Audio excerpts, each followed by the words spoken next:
Hello everyone. Today we talk about how to fix the app of Wattpad. We go to settings.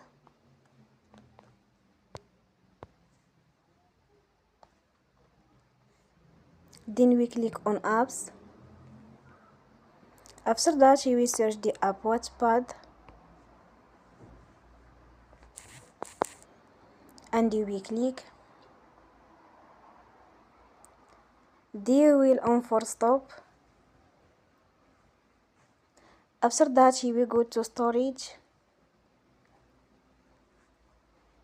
Then we click on clear cache.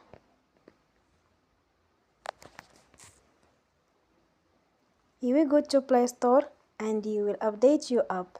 Don't forget to support us by like and subscribe. See you next time and thank you for watching.